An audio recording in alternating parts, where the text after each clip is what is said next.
दोस्तों, मैं उम्मीद करती हूँ कि मेरी हर कहानी की तरह आपको मेरी ये नई कहानी भी पसंद आएगी।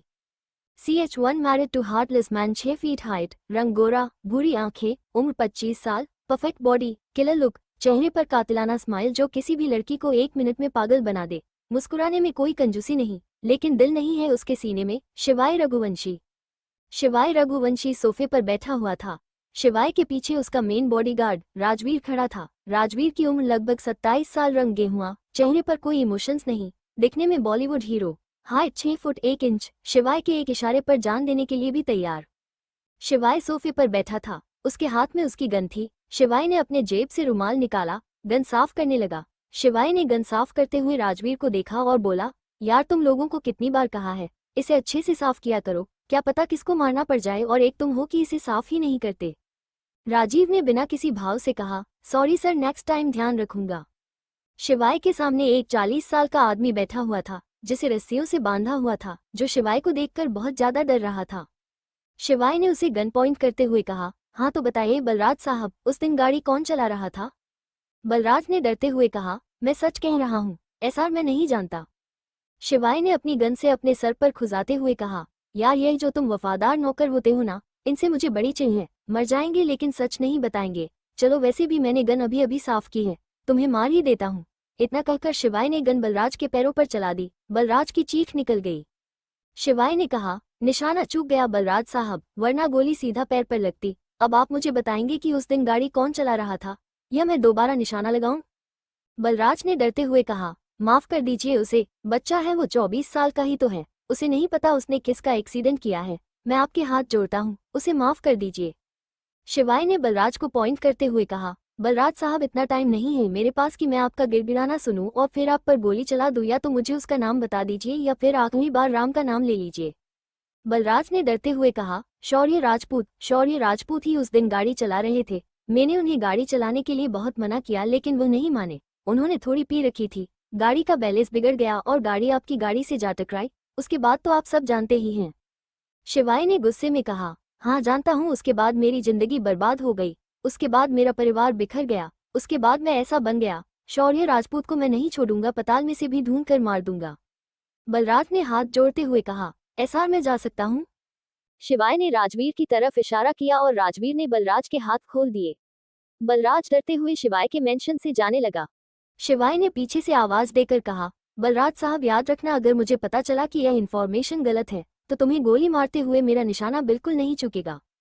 बलराज ने हाथ जोड़कर कहा, नहीं नहीं एसआर, इन्फॉर्मेशन गलत नहीं है। इतना कहकर बलराज वहां से चला गया। शिवाय ने राजवीर की तरफ देखकर गुस्से में कहा, राजवीर तैयारी कर लो, कल राजपूत हवेली जाएंगे शौर्य राजपूत से मिलने। अगले दिन राजपूत हवेली के सामने 4-5 लग्जरी गाड़ियां आकर रुकी। जो नौकर राजपूत हवेली गार्डन में काम कर रहे थे उन सबका ध्यान उन गाड़ियों पर गया। गाड़ी में से सबसे पहले राजवीर उतरा और उसने एक गाड़ी का गेट खोला। उसमें से शिवाय रघुवंशी हाथ में पिस्तौल लेकर उतरा। शिवाय आगे आगे चल रहा था, उसके पीछे राजवीर और राजवीर के पीछे 3-4 बॉडीगार्ड चल रहे थे। शिवाय जिस एटीट्यूड और ओहदे के साथ राजपूत हवेली में एंटर कर रहा था, किसी में भी उससे कुछ भी पूछने की हिम्मत नहीं कि शिवाय की पर्सनैलिटी देखकर ही सब नौकर समझ गए कि यह कोई पावरफुल आदमी है। करीब 100 कदम का गार्डन पार करने के बाद शिवाय रघुवंशी राजपूत हवेली के मेन हॉल में आ गया। शिवाय रघुवंशी ने पूरी हवेली में नजर घुमाई और चिल्लाकर कहा, राणा साहब बाहर आइए। आवाज सुनते ही प्रताप हवेली के नौकर शिवाय रघुवंशी को देखने लगे। शिवाय रघुवंशी ने फिर से गुस्से में आवाज लगाई, राणा साहब बाहर आइए। राणा अभी तक बाहर नहीं आया।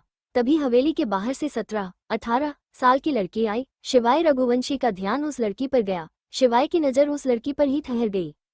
उस लड़की की हाइट 5 फुट 4 इंच होगी, रंग दूध से भी गोरा। उस लड़की के गाल नेचुरल गुलाबी थे, उसकी मोटी मोटी आंखें, बड़ी बड़ी पलके, चेहरे पर ओवरलोड मासूमियत। लेकिन उस लड़की को देखकर लग रहा था कि जैसे वो बहुत डरती है। उसने हल्के ग्रीन कलर का जॉर्जेट का चूड़ीदार सूट पहना हुआ था। लड़की ने एक नज़र शिवाय को देखा और डर के मारे पिलर के पीछे छुप गई। शिवाय ने उस लड़की को देखा और फिर अपने बॉडीगार्ड्स को, जो सारे उस लड़की को ही देख रहे थे। शिवाय ने घूरकर अपने बॉडीगार्ड को देखा, सारे बॉडीगार्ड ने उस लड़की से नजर हटा ली। शिवाय ने मन ही मन खुद से कहा, राजवीर के अलावा कोई काम का नहीं है। शिवाय रघुवंशी का गुस्सा बढ़ता जा रहा था। शिवाय रघुवंशी ने फिर आवाज लगाई, रणविजय सिंह राणा बाहर आइए, कहाँ छुप कर बैठ गए? रणविजय सिंह राणा बाहर आ गया। रणविजय सिंह राणा ने बाहर आकर गुस्से में कहा, बोलने की तमीज खो बैठे हो शिवाय रघुवंशी, जो अपने बाप के उम्र के आदमी को नाम लेकर बुला रहे हो। शिवाय रघुवंशी अब सोफे पर बैठ गया और मुस्कुरा कर बोला, बाप की उम्र का हो जाने से बाप नहीं बन जाते, अगर इज्जत चाहिए तो इज्जत देनी पड़ती है। शिवाय रघुवंशी मुफ्त में किसी को कुछ नहीं देता। रणविजय सिंह राणा शिवाय रघुवंशी के सामने बैठता हुआ बोला, राजपूत हवेली क्यों आए हो?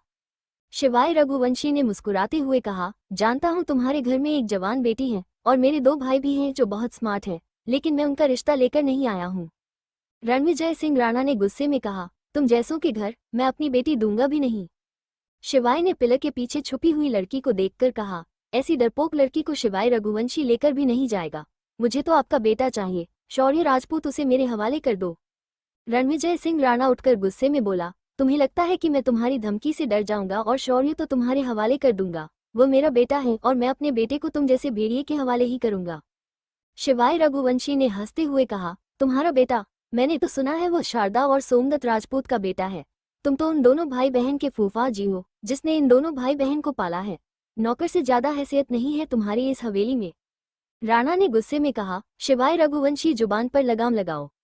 शिवाय ने अपनी बंदूक टेबल पर रखते हुए कहा, राणा मैंने साबित कर दिया कि शौर्य तुम्हारा बेटा नहीं है, अब चुपचाप शौर्य को मेरे हवाले कर दो। राणा भी गुस्से में बोला, और अगर ना करूं तो क्या करोगे तुम? शिवाय उठा और उसने अपनी गन उठाकर हवेली के हर जलती हुई लाइट पर शूट कर दिया। घर के जितने नौकर थे सबने अपने कानों पर हाथ रख लिया और आंखें बंद कर ली। वो लड़की भी कान पर हाथ रखकर पिलर के पीछे खड़ी हुई सब कुछ देख रही थी।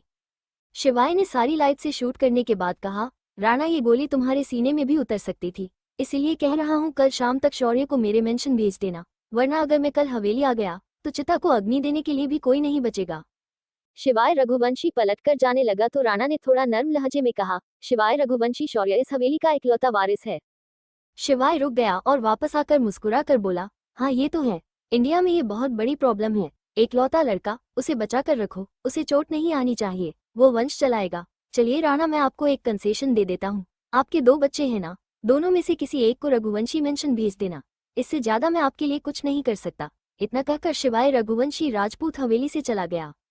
शिवाय ने सारी लाइट से शूट करने के बाद कहा, अंडरस्को राणा, ये गोली तुम्हारे सीने में भी उतर सकती थी, इसलिए कह रहा हूँ कल शाम तक शौर्य को मेरे मेंशन भेज देना, वरना अगर मैं कल हवेली आ गया तो चिता को अग्नि देने के लिए भी कोई नहीं बचेगा। शिवाय रघुवंशी पलटकर जाने लगा तो राणा ने थोड़ा नर्म लहजे में कहा, शिवाय रघुवंशी, शौर्य इस हवेली का एकलौता वारिस है। शिवाय रुक गया और वापस आकर मुस्कुरा कर बोला, अंडरस्को, हाँ ये तो है, इंडिया में ये बहुत बड़ी प्रॉब्लम है। एकलौता लड़का, उसे बचा कर रखो, उसे चोट नहीं आनी चाहिए, वो वंश चलाएगा। चलिए राणा, मैं आपको एक कंसेशन दे देता हूँ। आपके 3 बच्चे हैं ना, तीनों में से किसी एक को रघुवंशी मेंशन भेज देना, इससे ज्यादा मैं आपके लिए कुछ नहीं कर सकता। इतना कहकर शिवाय रघुवंशी राजपूत हवेली से चला गया। अब आगे शिवाय रघुवंशी अपने कमरे में खड़ा एक बड़ा सा फ्रेम को निहार रहा था, जिसमें शिवाय रघुवंशी की पूरी फैमिली थी, एक हंसता खेलता परिवार जिसे शौर्य राजपूत ने बर्बाद कर दिया। शिवाय रघुवंशी के हाथ में ड्रिंक का गिलास था और आंखों में गुस्से के साथ थोड़े से आंसू। शिवाय ने ड्रिंक की सिप लेकर कहा, अंडरस्को, शौर्य राजपूत, तुम्हें तो इस दुनिया से जाना होगा। तुमने मेरा हंसता खेलता परिवार बर्बाद कर दिया, तुम्हें तो मैं तुम्हारे परिवार के पास रहने नहीं दूंगा। तभी पीछे से राजवीर आया और बोला, सर वो लड़की भी भाग गई। शिवाय ने गुस्से में कहा, विराज, विराज क्या करूं मैं तेरा? विराज के लिए कोई और लड़की हुए कर दो। राजवीर ने कहा, विराज सर किसी को अपने नजदीक ही नहीं आने देते, अपने सारे काम दीनू काका से ही कहकर करवा लेते हैं, ना किसी लड़के को ना ही किसी लड़की को अपनी हेल्प करने देते। शिवाय ने एक गहरी सांस लेकर कहा, रिया की बहन का कुछ पता चला? राजवीर ने कहा, अंडरस्को, बस इतना ही पता चला है, वो हॉस्टल से भाग गई थी, उसके बाद वो कहाँ गई किसी को नहीं पता, हम ढूंढने की कोशिश कर रहे हैं। शिवाय ने गुस्से में ड्रिंक का गिलास दीवार पर फेंक कर मारा। शिवाय ने गुस्से में कहा, रिया मुझे मरते हुए एक रिस्पॉन्सिबिलिटी देकर गई थी, मैं उसे भी नहीं निभा पाया। शौर्य राजपूत, तुम्हें तो मैं जीते जी नर्क दिखाऊंगा। शिवाय ने फिर राजवीर की तरफ देखकर कहा, जब तक रिया की बहन मिल नहीं जाती ढूंढते रहो। राजवीर ने कहा, अंडरस्को, सर थोड़ी मुश्किल है क्योंकि हमारे पास रिया की बहन की कोई फोटो भी नहीं है, हम रिया की बहन का नाम भी नहीं पता, हमें ये भी नहीं पता वो कैसी दिखती है। शिवाय ने गुस्से में कहा, अंडरस्को, राजवीर फोटो नहीं है तो ढूंढो, रिया के घर में ढूंढो, रिया के फ्रेंड सर्कल में पूछो, लेकिन मुझे रिया की बहन ढूंढ कर दो। राजवीर ने ओके सर कहा और चला गया। अगले दिन शाम के 4 बजे शिवाय अपने कमरे की बालकनी में खड़ा हुआ मेन गेट को निहार रहा था। शिवाय रघुवंशी ने मन ही मन खुद से कहा, अंडरस्को रणविजय सिंह राणा, तुम्हें भेजना तो पड़ेगा वरना तुम शौर्य के साथ साथ इस दुनिया से रवाना हो जाओगे। शिवाय के हाथ में एक कॉफी का कप था। शिवाय उसे धीरे धीरे पी रहा था और गेट की तरफ देख रहा था। शिवाय ने देखा तो गेट पर एक लड़की पिंक कलर का अनारकली सूट पहने धीरे कदमों से आ रही है। शिवाय को समझते देर नहीं लगी कि वो वही लड़की है जो उसे देखकर पिलर के पीछे छुप गई थी। उस लड़की को देखकर लग रहा था कि वो रघुवंशी मेंशन में आते हुए कितना डर रही है। शिवाय ने कॉफी का एक सिप पीकर खुद से कहा, अंडरस्को कमजोर बाप, लड़की को भेजा है। ओह सॉरी बाप नहीं फूफा, कमजोर फूफा। शिवाय उस लड़की को देखने लगा। शिवाय की नज़र कहीं ना कहीं उस लड़की पर टिक ही जाती थी। शिवाय ने फिर से अपने बॉडीगार्ड को देखा जो उस लड़की को ही देख रहे थे। शिवाय में मन ही मन खुद से कहा, अंडरस्को राजवीर के अलावा कोई ढंग का नहीं है। वो लड़की गार्डन के 2-3 कदम ही चली होगी कि एक क्विट सा पप्पी जो कि बहुत छोटा था और व्हाइट कलर का था उस लड़की पर भौंकने लगा। वो लड़की उस छोटे से पप्पी से भी डर गई और डरते हुए पूरे गार्डन में भागने लगी। वो पप्पी भी उस लड़की के पीछे पीछे पूरे गार्डन में भागता रहा है। यह नज़ारा शिवाय अपनी बालकनी से देख रहा था। उसकी हंसी छूट गई। शिवाय जो कॉफी पी रहा था वो सारी कॉफी बाहर आ गई। शिवाय खुद को हंसने से रोकना चाहता था लेकिन उस लड़की की हालत देखकर शिवाय से अपनी हंसी रुकी नहीं और वो तेज तेज हंसने लगा। थोड़ी देर हंसने के बाद शिवाय कमरे से निकलकर गार्डन में आ गया। वो लड़की अब भी पूरे गार्डन में डॉगी से बचने के लिए भाग रही थी। शिवाय ने एक नज़र फिर से अपनी बॉडीगार्ड को देखा जो हाथ बांधे गार्डन के चारों ओर खड़े थे और उस लड़की को हंसते हुए देख रहे थे। शिवाय ने घूरकर अपने बॉडीगार्ड्स को देखा तो सब बॉडीगार्ड ने अपनी नजरें नीचे कर ली। शिवाय ने राजवीर को देखकर कहा, अंडरस्को आज के बाद कोई भी बॉडीगार्ड इस लड़की को ना देखे वरना मैं उसकी आंखें निकाल लूंगा। राजवीर ने हमेशा की तरह बिना किसी इंप्रेशन के कहा, अंडरस्को ओके सर। वो लड़की अब भी डॉगी से बचने के लिए इधर उधर भाग रही थी। फाइनली डॉगी में उसका दुपट्टा अपने मुंह में पकड़ लिया। एक साइड से डॉगी उसका दुपट्टा खींच रहा था, दूसरी साइड से वो लड़की अपना दुपट्टा खींच रही थी। शिवाय डॉगी और उस लड़की को देखकर एंजॉय कर रहा था। उसे तो उन दोनों को देखकर बड़ा मजा आ रहा था। दुपट्टे के इतना खींचने से दुपट्टा फट गया लेकिन ना तो डॉगी में छोड़ा और ना ही उस लड़की ने। शिवाय ने मन ही मन खुद से कहा, एक छोटे से डॉगी से डर गई, मुझे क्या झेल पाएगी। छुई मुई सी है। छुई मुई राजपूत हवेली की रानी है, कातिलाना इसकी जवानी है। हाथ लगाओ डर जाएगी, बाहर निकालो मर जाएगी। शिवाय बस देखना चाहता था कि वो उस डॉगी को कैसे हैंडल करेगी, लेकिन उस लड़की को नहीं पता था वो डॉगी को कैसे हैंडल करेगी। डॉगी तो उस लड़की का दुपट्टा छोड़ने को तैयार ही नहीं था। फाइनली डॉगी ने उसका दुपट्टा और ज्यादा फाड़ दिया और दुपट्टा छोड़कर उसकी तरफ भागने लगा। उस लड़की ने डर के मारे दुपट्टा वही छोड़ा और भागती हुई शिवाय के पीछे आकर छुप गई। वो लड़की बुरी तरह हाफ रही थी। उसने अपना सर शिवाय की पीठ पर टिका रखा था। उस लड़की की गर्म सांसें शिवाय की पीठ पर पड़ रही थी जिससे शिवाय की बॉडी में हलचल होने लगी। शिवाय ने खुद को कंट्रोल कर लिया। शिवाय को इस वक्त उस लड़की पर बहुत गुस्सा आ रहा था क्योंकि पहली बार किसी लड़की को छूने से शिवाय की बॉडी में सिरहन सी दौड़ गई थी। शिवाय ने गुस्से में कहा, अंडरस्को स्टॉप ड्रैगन। ड्रैगन शांत हो गया। उस लड़की ने मन ही मन खुद से कहा, आर्या इतने छोटे से कुत्ते का नाम ड्रैगन। शिवाय चिल्लाने से आर्या भी डर गई और वो चुपचाप शिवाय के सामने आकर खड़ी हो गई। आर्या ने एक बार भी शिवाय को आंख उठाकर नहीं देखा क्योंकि वो इस वक्त बहुत डर रही थी। शिवाय ने आर्या को ऊपर से नीचे तक स्कैन करके कहा, अंडरस्को तो तुम्हारे सो कोल्ड बाप ने मेरा टॉर्चर सहने के लिए तुम्हें भेजा है। आर्या ने धीरे से हाँ में गर्दन हिला दी। शिवाय ने और ज्यादा गुस्से में कहा, अंडरस्को तुम्हें लगता है कि तुम मेरा टॉर्चर सह सकती हो? सह पाओगी मेरा टॉर्चर? ठीक है, देखते हैं शौर्य राजपूत की बहन में कितनी हिम्मत है। शौर्य ने आर्या का सुलगती हुई आंखों से देखते हुए कहा, अंडरस्को तुम तो छोटी सी छुई मुई सी हो, तुम्हें ज्यादा टफ काम नहीं दूंगा। आज तुम सबके लिए खाना बनाओ। आर्या शिवा की बात सुनकर अंदर जाने लगी। शिवाय ने आर्या का हाथ पकड़ लिया। शिवाय ने जैसे ही आर्या का हाथ पकड़ा, आर्या के रोंगटे खड़े हो गए। घबराहट के मारे उसकी तो जैसे सांसें ही रुक गई। शिवाय ने आर्या का हाथ पकड़ा तो फील किया कि छुई मुई सॉफ्ट सी और नाजुक सी है, जैसे अगर वो उसे कसकर पकड़ लेगा तो उसकी हड्डी टूट जाएगी। शिवाय ने आर्या का हाथ छोड़ दिया। शिवाय ने आर्या के हाथ की तरफ देखा तो हाथ पर उंगलियों के निशान बन गए थे। शिवाय ने मन ही मन खुद से कहा, अंडरस्को प्यार से पकड़ा तो छुई मुई की यह हालत है, कहीं गुस्से में पकड़ लिया तो हड्डी टूटकर हाथ में आ जाएगी। शिवाय ने फिर आर्या की तरफ देखकर गुस्सा में लेकिन धीरे से कहा, अंडरस्को किचन में जाने की जरूरत नहीं है, खाना तुम गार्डन में बनाओगी। शिवाय ने राजवीर को देखकर कहा, अंडरस्को समझा दो इसे खाना कैसे बनाना है। इतना कहकर शिवाय फिर से अपने कमरे में चला गया। शिवाय ने आर्या का हाथ पकड़ा तो फील किया कि छुई मुई सॉफ्ट सी और नाजुक सी है, जैसे अगर वो उसे कसकर पकड़ लेगा तो उसकी हड्डी टूट जाएगी। शिवाय ने आर्या का हाथ छोड़ दिया। शिवाय ने आर्या के हाथ की तरफ देखा तो हाथ पर उंगलियों के निशान बन गए थे। शिवाय ने मन ही मन खुद से कहा, अंडस को प्यार से पकड़ा तो छुई मुई की यह हालत है, कहीं गुस्से में पकड़ लिया तो हड्डी टूटकर हाथ में आ जाएगी। शिवाय ने फिर आर्या की तरफ देखकर गुस्सा में लेकिन धीरे से कहा, अंडस को किचन में जाने की जरूरत नहीं है, खाना तुम गार्डन में बनाओगी। शिवाय ने राजवीर को देखकर कहा, अंडस को समझा दो इसे खाना कैसे बनाना है। इतना कहकर शिवाय फिर से अपने कमरे में चला गया। अब आगे राजवीर ने आर्या को इशारा किया और आर्या राजवीर के पीछे पीछे चली गई। राजवीर उसे गार्डन की दूसरी तरफ ले गया जहां सर्वेंट क्वार्टर बने हुए थे। उन्हीं में से एक कमरे में बहुत बड़े बड़े बर्तन थे। राजवीर ने आर्या से कहा, अंडस को देखो इन्हीं बर्तनों में खाना बनाना है, इन्हें साफ कर लो और गार्डन में एक चूल्हा बना लो, उसी में तुम्हें 50 लोगों का खाना बनाना है। इस मिशन में टोटल 20 बॉडीगार्ड हैं और 30 नौकर। सबका खाना तुम्हें बनाना है, समझ गई? कोई तुम्हारी हेल्प नहीं करेगा और 3 घंटे में खाना बन जाना चाहिए, वरना तुम सर का गुस्सा नहीं जानती। सर अभी तुमसे बहुत प्यार से पेश आ रहे हैं। आर्या ने हाँ में गर्दन हिला दी। राजवीर पलटकर जाने लगा। राजवीर 4 ही कदम चला था कि वापस आकर आर्या की तरफ देखकर बोला, अंडस को तुम्हें खाना बनाना तो आता है ना? आर्या ने राजवीर की तरफ एक नजर देखा और ना में गर्दन हिला दी। राजवीर ने अपने फोन से एक वीडियो निकाली और आर्या को दिखाते हुए कहा, अंडस को ये देखो, इस वीडियो में जैसे बोला है वैसे ही तुम खाना बना देना। आर्या ने 20-25 मिनट तक वीडियो देखी और तब तक राजवीर हाथ बांधे बिना किसी इमोशन के खड़ा रहा। राजवीर ने कहा, अंडस को समझ गई? आर्या ने फिर से हाँ में गर्दन हिला दी। राजवीर वहां से चला गया। आर्या ने बर्तनों को देखकर मन ही मन खुद से कहा, अंडस को आरू घर में 30 नौकर और 20 बॉडीगार्ड है, लेकिन खाना तुझे ही बनाना है, वो भी 50 लोगों का। चल लग जा काम पर। आर्या ने वो बड़े बड़े बर्तन जैसे तैसे खींचकर उठाकर सरकाकर गार्डन तक लेकर आई। सारे बर्तन गंदे थे। आरू ने वो सारे बर्तन साफ किए।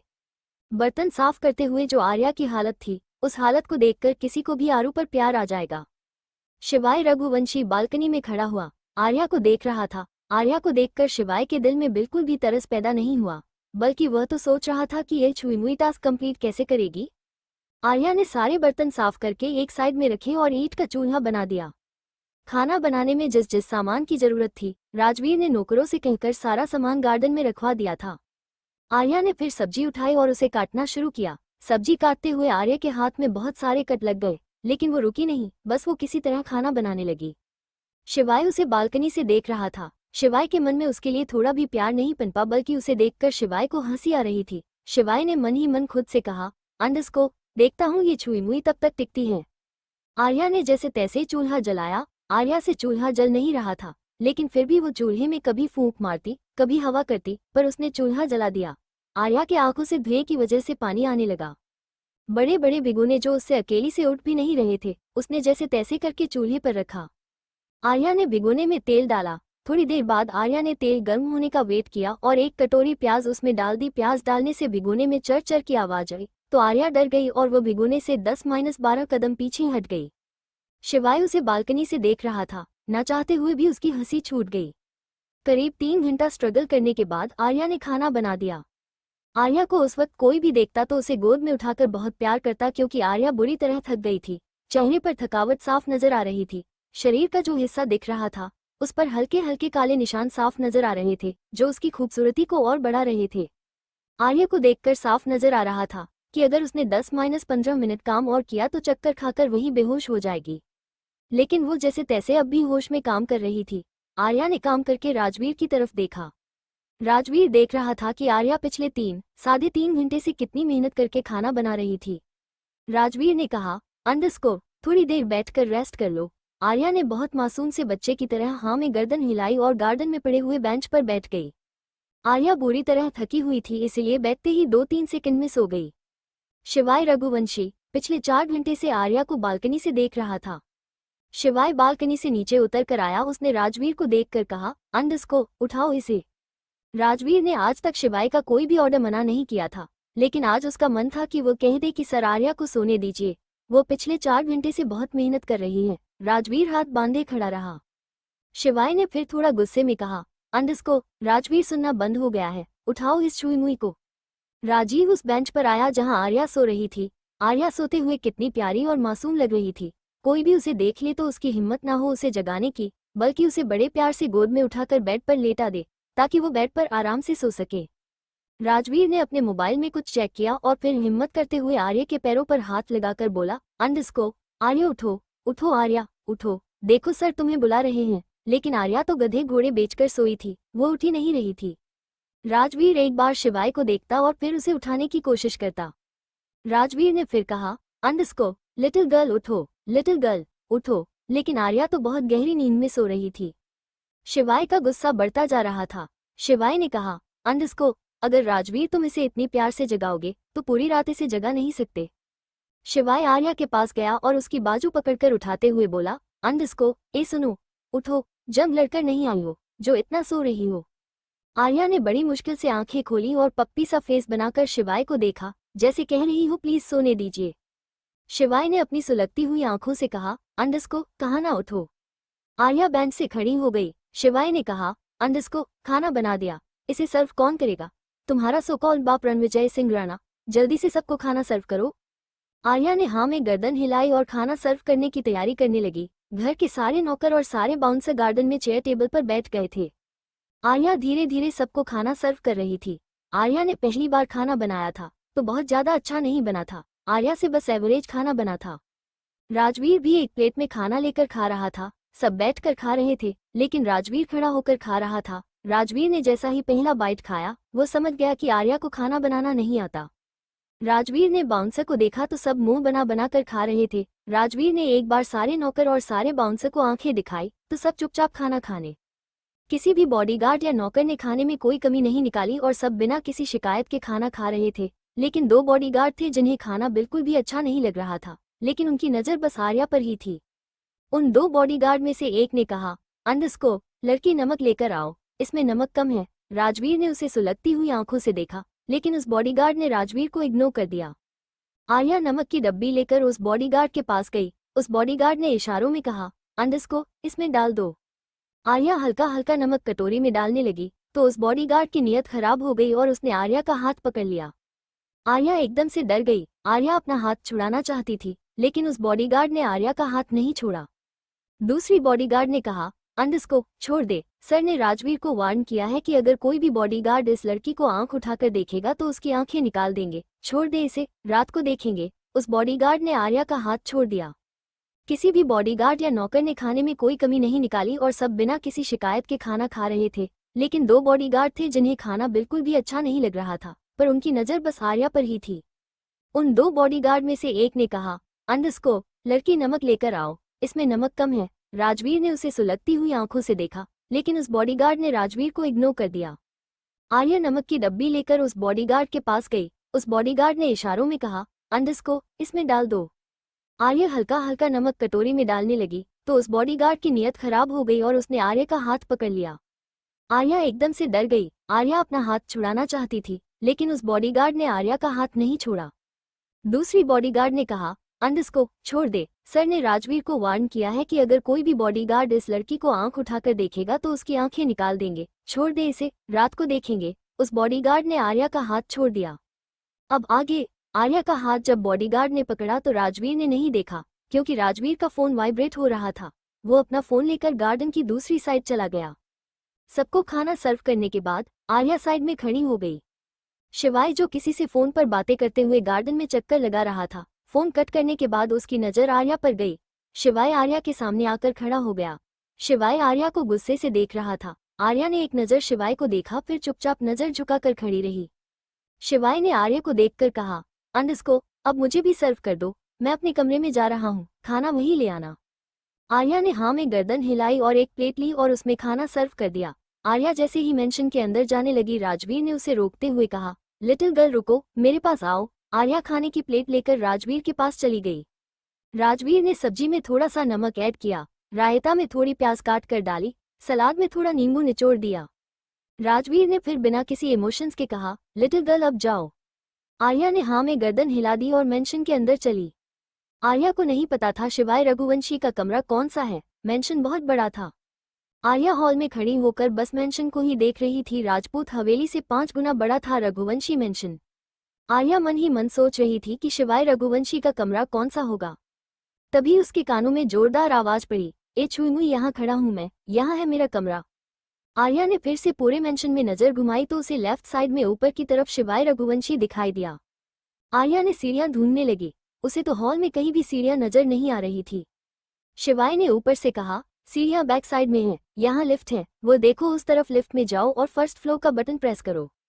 आर्या ने हाँ में गर्दन हिलाई और प्लेट लेकर लिफ्ट की तरफ चली गई। आर्या ने लिफ्ट में जाकर बटन प्रेस किया और शिवाय की कमरे की तरफ चली गई। आर्या ने जैसे ही शिवाय की कमरे में पैर रखा, उसकी नज़र कमरे में ही ठहर गई।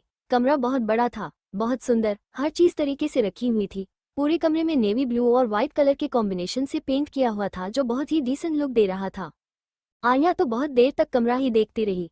तभी उसके कानों में एक आवाज पड़ी, अगर मेरे कमरे को नजर लगा दी हो तो मुझे खाना दे दो। आर्या ने पलट कर देखा तो शिवाय रघुवंशी उसके पीछे ही खड़ा था। आर्या शिवाय को देखने लगी तो शिवाय ने फिर कहा, अंडस्को, माना मैं बहुत हैंडसम हूँ, अपने खानदान में सबसे ज्यादा हैंडसम। इसका मतलब यह नहीं कि तुम मुझे ऐसे घूर कर देखोगी। तुम्हें नहीं लगता तुम्हारी एज के हिसाब से मैं तुमसे कुछ ज्यादा बड़ा हूँ? तुम्हें देखकर लगता है तुम 17 या 18 साल की होगी और मैं 26 साल का होने वाला हूँ, तो मैं तुमसे 6-7 साल बड़ा हुआ। आर्या तो बस शिवाय को बिना किसी इम्प्रेशन के देख रही थी। शिवाय ने कहा, अंडस्को, मुझे देखना हो गया हो तो खाना टेबल पर रख दो। आर्या ने टेबल पर खाना रख दिया और जाने लगी। शिवाय ने उसे रोकते हुए कहा, तुम्हें जाने के लिए कहा है? नहीं ना, चुपचाप खड़ी रहो जब तक मैं खाना नहीं खाता। शिवाय खाना खाने लगा। शिवाय खाना खाते ही समझ गया कि आर्या ने पहली बार खाना बनाया है, लेकिन पहली बार भी काफी हद तक अच्छा बनाया है। शिवाय खाना खाता रहा और आर्या चुपचाप उसके पास खड़ी रही। शिवाय ने आर्या को देखकर कहा, अंडस्को, मेरे लिए पानी लेकर आओ। आर्या नीचे गई और शिवाय के लिए गार्डन में से पानी लेकर आई क्योंकि उसे इतने बड़े मिशन में पता ही नहीं था किचन कहाँ है। आर्या ने पानी का गिलास शिवाय की तरफ बढ़ा दिया। शिवाय की नज़र आर्या की कलाई पर गई जिस पर उंगलियों के निशान थे। शिवाय ने पानी का गिलास पकड़ा और आर्या से कहा, अंडस्को, अपने दोनों हाथ आगे करो। आर्या ने किसी मासूम से बच्चे की तरह अपनी दोनों हथेलियां शिवाय के सामने कर दी। आर्या इस वक्त इतनी मासूम लग रही थी कि किसी को भी प्यार हो जाए, लेकिन यहाँ बात शिवाय की थी।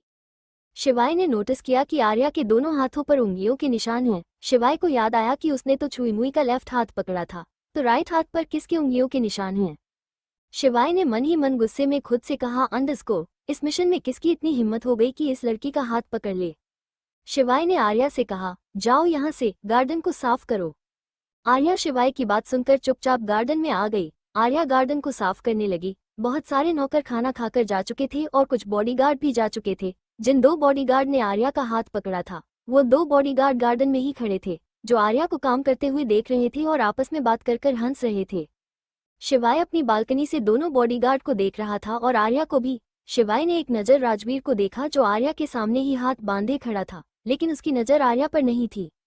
शिवाय ने उन दोनों बॉडीगार्ड को घूर कर देखा, लेकिन उन दोनों बॉडीगार्ड का ध्यान तो बस आर्या को काम करते हुए देखने में था। आर्या का सूट काम करते करते गीला हो गया था, जिसकी वजह से सूट उसकी बॉडी पर चिपक गया था। आर्या काम करती करती थक गई थी, लेकिन थकने के बाद भी उसकी खूबसूरती में कोई कमी नहीं आई। इनफैक्ट उसकी खूबसूरती और ज्यादा निखर कर आ रही थी। एक सेकंड के लिए तो शिवाय की नज़र भी आर्या पर ठहर गई, लेकिन अगले ही पल उसने अपने फोन से राजवीर को फोन किया और बोला, उन दोनों बॉडीगार्ड को गोली मार दो। राजवीर ने एक सेकंड भी नहीं गंवाया और अपनी गन निकालकर उन दोनों बॉडीगार्ड के पैर पर शूट कर दिया। गोली की आवाज सुनकर आर्या डर गई। उसके हाथ में एक छोटा सा बर्तन था जो सीधा उसके पैर पर गिरा, लेकिन वो चिल्लाई नहीं। आर्या बिना किसी इमोशन के अपने पैर को देखने लगी और रब करने लगी। शिवाय ने राजवीर को देखा और उसके चेहरे पर एक मुस्कान आ गई। शिवाय ने मन ही मन खुद से कहा, अंडस्को, यह अपनी अच्छाइयों से बाज नहीं आएगा। शिवाय का फोन अब भी राजवीर के ब्लूटूथ से कनेक्ट था। शिवाय ने कहा, अंडस्को, मैंने तुम्हें गोली मारने के लिए कहा था। राजवीर ने भी बिना किसी इमोशंस के कहा, सर मैंने आपको ऑर्डर फॉलो किया है, दोनों को गोली मार दी। शिवाय ने फिर मुस्कुरा कर कहा, मैंने जान से मारने के लिए कहा था। राजवीर ने बिना किसी इमोशन के कहा, अंडस्को, सर आपने बस गोली चलाने के लिए कहा था। शिवाय ने मुस्कुरा कर फिर कहा, अंडस्को, राजवीर तुमसे कोई नहीं जीत सकता, तुम बातों में ही फंसा देते हो। खैर छोड़ो, दोनों बॉडीगार्ड को उठाकर मेंशन के बाहर फेंक दो। सबको बोल दो किसी ने भी इस लड़की को आंख उठाकर भी देखा तो सबकी यही हालत होगी। रात के करीब 1 बजे बज गया। आर्या का काम अभी तक खत्म नहीं हुआ। आर्या वो सारे बड़े बड़े बर्तन फिर से धोए, सारे गार्डन की सफाई की। सब अंदर जाकर सो चुके थे, लेकिन राजवीर अब भी गार्डन में आर्या को काम करते हुए देख रहा था। शिवाय ने फिर मुस्कुरा कर कहा, मैंने जान से मारने के लिए कहा था। राजवीर ने बिना किसी इमोशन के कहा, अंडस्को, सर आपने बस गोली चलाने के लिए कहा था। शिवाय ने मुस्कुरा कर फिर कहा, अंडरस्कोर राजवीर तुमसे कोई नहीं जीत सकता, तुम बातों में ही फंसा देते हो। खैर छोड़ो, दोनों बॉडीगार्ड को उठाकर मेंशन के बाहर फेंक दो, सबको बोल दो किसी ने भी इस लड़की को आंख उठाकर भी देखा तो सबकी यही हालत होगी। रात के करीब 1 बजे बज गया। आर्या का काम अभी तक खत्म नहीं हुआ। आर्या वो सारे बड़े बड़े बर्तन फिर से धोए, सारे गार्डन की सफाई की। सब अंदर जाकर सो चुके थे लेकिन राजवीर अब भी गार्डन में आर्या को काम करते हुए देख रहा था। अब आगे राजपूत हवेली। 20-21 साल की लड़की हॉल में आवाज लगा रही थी, आर्या आर्या कहाँ गई तुम? सुबह से तुम्हें ढूंढ रही हूँ, मेरे पास आओ। आज पूरे दिन में एक बार भी मेरे पास नहीं आए। अब क्या मेरी याद नहीं आती? क्या मेरे पास बैठना तुम्हें अच्छा नहीं लगता? जहाँ कहीं भी हो मेरे पास आओ। बहुत हुआ लुक्का चुप्पी का गेम। तभी एक फीमेल नौकर ने उस लड़की को पकड़कर कहा, दृष्टि मैडम आराम से, आपको लग जाएगी, यहाँ आकर बैठ जाइए। दृष्टि ने नौकर का हाथ पकड़ा और सोफे पर बैठ गई। दृष्टि ने नौकर से कहा, अंडस्को सुबह से आर्या की प्रेजेंस फील नहीं की, उसे बुला दो, कह देना उसकी दृष्टि दी बुला रही है। जाओ एक बार देख लो, मेरा मासूम सा बच्चा मुझसे नाराज तो नहीं है। वो नौकर कुछ बोलता उससे पहले ही वहां बलराज आ गया। बलराज ने दृष्टि के सामने बैठते हुए कहा, अंडस्को दृष्टि आर्या यहाँ नहीं है। दृष्टि ने आवाज सुनकर कहा, अंडस्को बलराज अंकल आप यहीं बैठे हैं मेरे सामने? बलराज ने कहा, अंडस्को हाँ दृष्टि बिल्कुल तुम्हारे सामने बैठा हूँ। दृष्टि ने कहा, अंकल आज सुबह से आर्या से मिली नहीं हूँ, कहाँ गई है वो? बलराज ने कहा, अंडस्को वो बड़े मालिक रणविजय सिंह राणा के साथ फार्म हाउस गई है। दृष्टि ने कहा, अच्छा तो आर्या यहाँ नहीं है, तभी मैं कहूँ सुबह से उसे आवाज दे रही हूँ और वो मेरी बात सुन ही नहीं रही। रघुवंशी मेंशन। फाइनली 1 बजे तक आर्या ने सारे बर्तन साफ कर दिए और सारा गार्डन भी अच्छे से साफ कर दिया। आर्या को देखकर लग रहा था कि वो कितनी बुरी तरह थक चुकी है। आर्या ने सारा काम करके राजवीर की तरफ देखा। राजवीर ने कहा, अंडरस्कोर थोड़ी देर रेस्ट कर लो। आर्या ने सवाल भरी नजरों से देखा जैसे पूछ रही हो, कहाँ पर सोना है? राजवीर कुछ बोलता उससे पहले ही शिवाय वहां आ गया। शिवाय ने कहा, अंडस्को तुम्हें सोना नहीं है, चुपचाप उस पेड़ के पास जाकर खड़ी हो जाओ और पूरी रात ऐसे ही खड़ी रहना, अगर तुम सो गई तो मैं शौर्य को नहीं छोड़ूंगा। शिवाय की बात सुनकर आर्या डर गई और चुपचाप जाकर पेड़ के पास खड़ी हो गई। रात का समय था, ठंडी ठंडी हवाएं चल रही थी जिसकी वजह से आर्या को ठंड लग रही थी। काम करने की वजह से उसका सूट भी पूरी तरह गीला हो गया था, लेकिन वो बिना किसी शिकायत के चुपचाप पेड़ के नीचे खड़ी रही। राजवीर शिवाय को कुछ बोलना चाहता था लेकिन राजवीर पर शिवाय के बहुत एहसान थे जिसकी वजह से वो कभी शिवाय से कुछ नहीं कहता था। बिना सोचे बिना समझे बस शिवाय का ऑर्डर फॉलो करता था। शिवाय ने राजवीर को देखकर कहा, अंडस्को जाकर तुम भी सो जाओ। राजवीर बिना किसी मोशन के शिवाय को गुड नाइट बोलकर वहां से चला गया। शिवाय करीब 1 घंटे तक आर्या को देखता रहा। आर्या शिवाय से काफी दूर खड़ी थी। थकान की वजह से आर्या से खड़ा भी नहीं हुआ जा रहा था। वो बार बार आंखें बंद करती और खोलती, फिर आंखें बंद करती और फिर खोल देती, लेकिन वो बैठी नहीं, बस खड़ी रही। शिवाय ने आर्या को देखकर कहा, अंडस्को पता नहीं इस छुई मुई ने दोपहर से कुछ खाया भी है या नहीं, मैंने तो इसे खाना खाते हुए देखा नहीं। शिवाय ने कुछ देर और आर्या को देखा और फिर मेंशन के अंदर आ गया। शिवाय अपने कमरे में आकर लैपटॉप पर कुछ काम करने लगा, लेकिन उसका ध्यान बार बार आर्या पर ही जा रहा था। फाइनली शिवाय ने बालकनी में जाकर देखा तो आर्या अब भी पेड़ के नीचे सिकुड़ कर खड़ी हुई थी। आर्या को देखकर लग रहा था कि उसे इस वक्त कितनी ठंड लग रही है, लेकिन वो बिना किसी इमोशंस के चुपचाप खड़ी थी। शिवाय की नज़र फिर से आर्या पर ही टिक गई। शिवाय आर्या को ही देखता रहा और फिर मन ही मन खुद से बोला, अंडस्को कभी कभी तो मुझे ये राजवीर की बहन लगती है, बिना इमोशन के चुपचाप खड़ी है। दोपहर से इतना काम किया है इसमें, लेकिन ना तो रोई, ना चीखी, ना चिल्लाई, चुपचाप किसी गुलाम की तरह काम करती रही। शिवाय ने फोन निकालकर टाइम देखा तो रात के 2 बजे बज रहे थे। शिवाय ने राजवीर को फोन करने की सोची, लेकिन अगले ही पल उसके दिमाग ने कहा, अंडस्को राजवीर सो गया होगा, सुबह से लेकर रात तक मेरे पीछे खड़ा रहता है, थक जाता है, मैं खुद ही इस लड़की के लिए खाना ले जाता हूँ। थोड़ी देर बाद शिवाय किचन में गया और उसने थोड़े से नूडल बनाए। शिवाय ने नूडल एक बाउल में सर्व, फिर मेंशन से बाहर गार्डन में जाने लगा। तभी शिवाय के दिमाग ने कहा, अंडस्को ये तू क्या कर रहा है? शौर्य की बहन की केयर कर रहा है। कहीं तू उस छुई मुई को देखकर पिघल तो नहीं गया? कहीं तू अपना बदला तो नहीं भूल गया? तू भूल गया एक्सीडेंट में तेरे कितने ही परिवार वाले मर गए थे?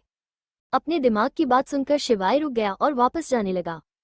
तभी उसके दिल से आवाज आई, अंडस्को 4 बजे से काम कर रही है, भूखी होगी, कब से ठंड में खड़ी है। दुश्मनी अपनी जगह है और एक लड़की की हेल्प करना अपनी जगह। एक्सीडेंट तो शौर्य राजपूत ने किया था ना, तो फिर इस छुई मुई को किस बात की पनिशमेंट?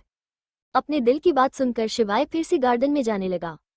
तो उसके दिमाग ने कहा, अंधस्को, अपने दिल की मत सुन, दिल की वो लोग सुनते हैं जो कमजोर होते हैं, तो कमजोर नहीं है, तू एक बिजनेसमैन है, एक ऐसा बिजनेसमैन जिसके साथ डील करने के लिए वर्ल्ड का हर बिजनेसमैन तरसता है, और तू उसके लिए नूडल बनाकर ले जा रहा है। शिवाय फिर से अंदर आने लगा तो उसके दिल ने कहा, अंधस्को, अपने दिमाग की मत सुन, बिना खाए मर गई तो तू अपने चाचू को क्या जवाब देगा? जब चाचू को पता चलेगा कि तूने शौर्य की बहन को ठंड में खड़ा करके मार दिया, वह तो तेरा जीना हराम ही कर देंगे। तू जानता है ना, तू चाचू के जितना करीब है, उतना ही चाचू तुझ पर गुस्सा भी करते हैं। शिवाय को गुस्सा आने लगा और उसने एकदम चिल्लाकर खुद से कहा, अंधस्को, बस करो तुम दोनों, मेरा दिमाग खराब कर दिया, मैं जा रहा हूँ बाहर उसे नूडल खिलाने। शिवाय बाउल लेकर बाहर आ गया तो आर्या अब भी पेड़ के नीचे खड़ी हुई ठंड से कांप रही थी। शिवाय ने उसे नूडल देते हुए कहा, ये लो खा लो। आर्या ने अपने कांपते हाथों से बाउल को पकड़ने की कोशिश की, लेकिन उससे बाउल पकड़ा नहीं गया और बाउल नीचे गिर के टूट गया। ये देखकर शिवाय को गुस्सा आ गया और उसने आर्या के बाल पकड़ते हुए कहा, अंधस्को, तुम खाना डिजर्व ही नहीं करती। मैं शिवाय रघुवंशी जो पानी भी खुद लेकर नहीं पीता, तुम्हारे लिए नूडल बनाकर लाया और तुमने क्या किया? तुमसे नूडल पकड़े भी नहीं गए, अब खड़ी रहो भूखी प्यासी। शिवाय ने झटके से आर्या के बाल छोड़ दिए और आर्या जमीन पर धड़ाम से गिर पड़ी। आर्या बुरी तरह कांप रही थी। शिवाय ने एक नजर आर्या को देखा और फिर गुस्से से मेंशन के अंदर चला गया। शिवाय गुस्से से अपने कमरे की तरफ जा रहा था और खुद में ही बड़बड़ा रहा था, अंधस्को, पता नहीं शौर्य राजपूत की बहन अपने आप को समझती क्या है, नूडल तक नहीं पकड़े गए उससे। मैंने इतनी मेहनत से उसके लिए नूडल बनाए थे और उस पागल लड़की ने सारे नीचे गिरा दिए। जब उसे खुद ही खाने की कदर नहीं है तो मैं क्या कर सकता हूँ? रहे भूखी, 2 दिन टॉर्चर करूंगा। शौर्य राजपूत भागता हुआ, रघुवंशी मेंशन आएगा। शिवाय अपने कमरे में आ चुका था। उसने लैपटॉप पर थोड़ा सा काम किया और फिर बेड पर जाकर सो गया। नेक्स्ट मॉर्निंग आर्या पेड़ से टेक लगाकर सो गई थी। आर्या ने ठंड की वजह से अपने फटे हुए दुपट्टे से ही खुद को कवर कर लिया था। आर्या बुरी तरह कांप रही थी। शिवाय ने एक नजर आर्या को देखा और फिर गुस्से से मेंशन के अंदर चला गया। शिवाय गुस्से से अपने कमरे की तरफ जा रहा था और खुद में ही बड़बड़ा रहा था, अंधस्को, पता नहीं शौर्य राजपूत की बहन अपने आप को समझती क्या है, नूडल तक नहीं पकड़े गए उससे। मैंने इतनी मेहनत से उसके लिए नूडल बनाए थे और उस पागल लड़की ने सारे नीचे गिरा दिए। जब उसे खुद ही खाने की कदर नहीं है तो मैं क्या कर सकता हूँ? रहे भूखी, 2 दिन टॉर्चर करूंगा। शौर्य राजपूत भागता हुआ, रघुवंशी मेंशन आएगा। शिवाय अपने कमरे में आ चुका था। उसने लैपटॉप पर थोड़ा सा काम किया और फिर बेड पर जाकर सो गया। नेक्स्ट मॉर्निंग आर्या पेड़ से टेक लगाकर सो गई थी। आर्या ने ठंड की वजह से अपने फटे हुए दुपट्टे से ही खुद को कवर कर लिया था। अब आगे रघुवंशी मेंशन के सारे नौकर, सारे बॉडीगार्ड आर्या को ही देख रहे थे। राजवीर जब गार्डन में आया तो उसने देखा कि सारे नौकर और बॉडीगार्ड झुंड लगाकर आर्या को भी देख रहे हैं, तो राजवीर ने सबसे पहले सभी नौकरों को अपने काम पर वापस भेजा। राजवीर ने आर्या का चेहरा देखा तो वो ठंड की वजह से सफेद पड़ गया था। आर्या नींद में भी कपकपा रही थी।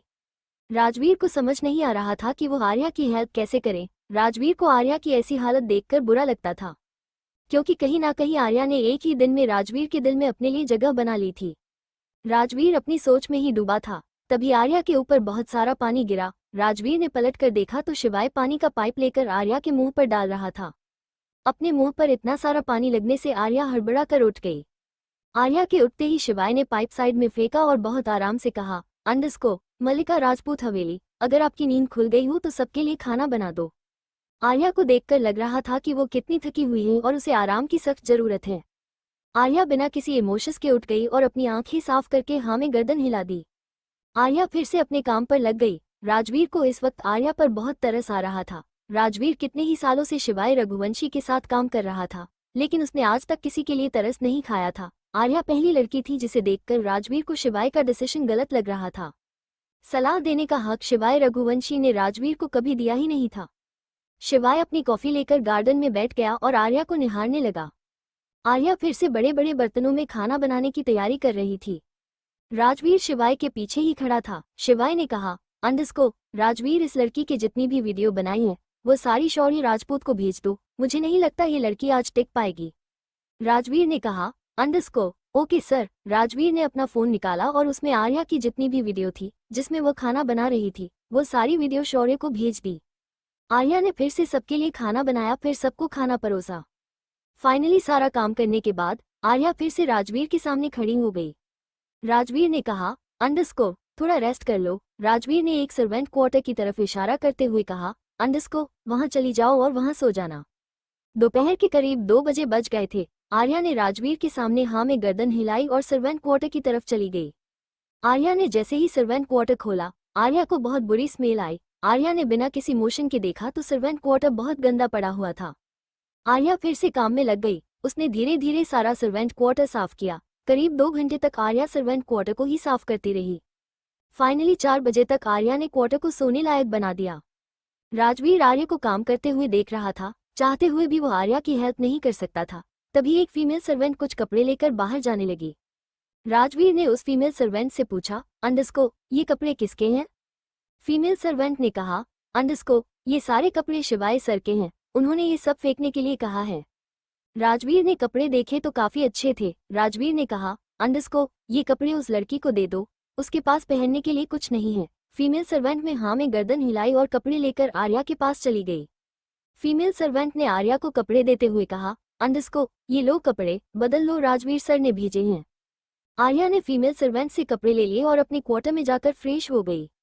आर्या ने शिवाय की ब्लैक टी शर्ट पहनी हुई थी जो उसके घुटने तक आ रही थी। शिवाय का कॉफी कलर का लोअर पहना था जो उसे फिट बिल्कुल भी नहीं था, लेकिन फिर भी उसने जैसे तैसे उसे पहन रखा था। आर्या फ्रेश होकर सो गई। शिवाय रघुवंशी मेंशन में काम कर रहा था। तभी उसने राजवीर को देखकर कहा, अंडरस्को, चुईमुई से कहो शाम के खाने की तैयारी कर ले। राजवीर शिवाय से इस बारे में बात करना चाहता था, लेकिन उसकी हिम्मत नहीं थी। फिर भी उसने आज पहली बार आर्या के लिए शिवाय से बात करने की सोची। राजवीर ने कहा, अंडरस्को, सर कल रात भी ठीक से सोई नहीं है, खाना भी नहीं खाया। सर वो रेस्ट कर रही है, थोड़ी देर रेस्ट करने दीजिए, खाना तो 2 घंटे बाद ही बन जाएगा। शिवाय की उंगलियां जो लैपटॉप पर चल रही थी वो रुक गई। शिवाय ने मुस्कुराकर राजवीर को देखा और फिर बोला, अंडरस्को, क्या बात है? उसे आए हुए 1 दिन भी नहीं हुआ और उसकी खूबसूरती का जादू तुम पर सिर चढ़कर बोलने भी लगा। कहीं उसे देखकर तुम्हारे दिल में फीलिंग तो नहीं आने लगी? अगर ऐसा है तो बता दो, मैं तुम्हें गिफ्ट में दे दूंगा, फिर जी भर कर ऐश करना उसके साथ। वैसे फीलिंग आए भी क्यों ना, लड़की कमाल की है, मैं भी देख रहा हूँ, खूबसूरत भी है, मासूम भी, बड़ी बड़ी पलकें, मोटी मोटी आंखें, गोरा रंग, गुलाबी गाल, पतले पतले होठ, परफेक्ट फिगर, किसी भी मॉडल को मात दे दे। सिंपल है, ओवरलोड मासूमियत किसी का भी दिल आ जाए। शिवाय ने अनजाने में ही सही लेकिन आर्या को अच्छे से स्कैन किया हुआ था, तभी उसने आर्या की खूबसूरती को अच्छे से एक्सप्लेन कर दिया। राजवीर ने फिर भी बिना किसी इमोशंस के कहा, अंडरस्को, नो सर, ऐसी बात नहीं है, वो तो मुझसे करीब 9 या 10 साल छोटी होगी। वो तो लिटिल गर्ल है, मेरा मतलब वो तो बहुत छोटी है, बच्ची है वो, मेरे लिए उसके दिल में ऐसा कुछ नहीं है।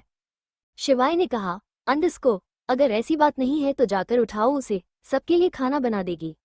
राजवीर ने फिर हिम्मत करते हुए कहा, अंडरस्को, सर है तो लड़की ही, सबको आराम चाहिए होता है, वो भी थोड़ा रेस्ट कर रही है। शिवाय ने एक कड़वी मुस्कान के साथ कहा, अंडरस्को, राजवीर वो राजपूत खून है, राजपूत खून इतनी जल्दी ठंडा नहीं पड़ता। अब मुझसे बहस मत करो और जाकर उठाओ उसे, और अगर तुमसे नहीं उठाया जाता मैं जाकर उठाता हूँ। शिवाय गुस्से से सोफे से उठा और सीधा आर्या के सर्वेंट क्वार्टर में गया। आर्या सोते हुए बहुत प्यारी लग रही थी। शिवाय की ब्लैक टी शर्ट में वो बिल्कुल न्यू बॉर्न बेबी लग रही थी। न चाहते हुए भी शिवाय की आंखें फिर से आर्या पर टिक गई। करीब 40 सेकंड उसे जी भर के देखने के बाद शिवाय ने अपने इमोशंस चेंज किए और आर्या का हाथ पकड़कर उठाते हुए बोला, अंडरस्को, तुम यहाँ सोने नहीं आई हो, भूल गई अपने भाई के बदले आए हो, तो तुम्हें तो मेरा टॉर्चर सहना ही पड़ेगा। आर्या मुश्किल से 1 घंटा भी नहीं सोई थी। शिवाय ने उसका हाथ पकड़ा और लगभग घसीटता हुआ गार्डन में ले आया। शिवाय ने आर्या को गार्डन में धक्का दे दिया और आर्या धड़ाम से जमीन पर गिर पड़ी। शिवाय ने गुस्से में आर्या को पॉइंट करते हुए कहा, अंडरस्को, जो काम कहा जाए वो करती रहो, जब तक तुम्हारा भाई तुम्हें लेने नहीं आता तब तक तुम ऐसे ही काम करती रहोगी, समझी तुम? आज के बाद मैं तुम्हें दिन में आराम करता हुआ ना देख लूं। आर्या के हाथ में चोट आई, लेकिन फिर भी उसकी आंखों में एक आंसू नहीं आया।